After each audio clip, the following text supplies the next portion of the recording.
This video will go over how to make the spreadsheet look nicer using some formatting techniques. Okay, the first one we're going to do is to select the entire spreadsheet and change the font style. So to select the entire spreadsheet and change the font style for everything in one go, just hover your mouse in this corner part here and click, and then you'll see the entire spreadsheet has been selected.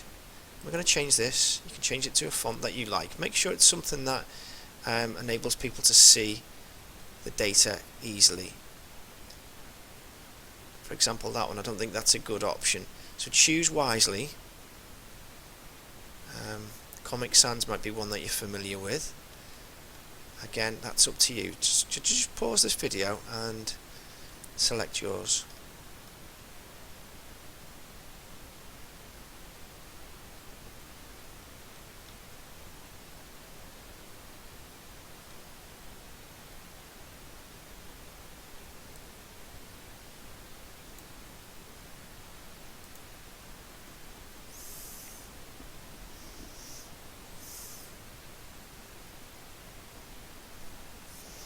Okay, because you've changed the style of a font, it might have made the font bigger, so in that case you're going to need to make sure that you've aligned your cell. So again, hover in between the relevant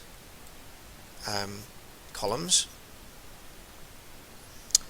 and move them out or in depending on what's happened. The next formatting technique we're going to come across is borders, and we use borders to make our data into separate areas or separate tables. So I'm going to select across here, all the way across to cost, and then down. I'm going to go back to home, choose the arrow here and select all borders. I'm going to do the same with this, so total across one and then down, and I'm going to choose all borders again.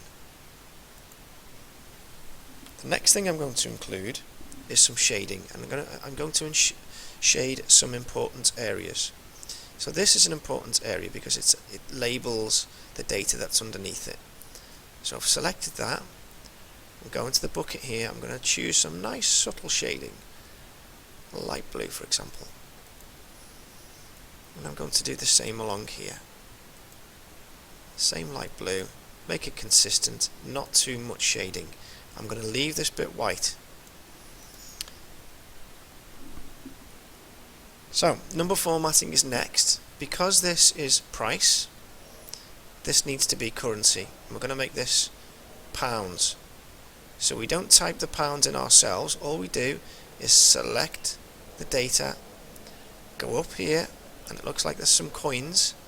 Click on this once and you'll see it changes it to pounds, but it also adds 2 decimal places, and we need to do the same here. Even though there's nothing there at the moment, we're going to get that ready for when there is some costs. I'm going to move that out a little bit as well because I know that's going to need some wider space.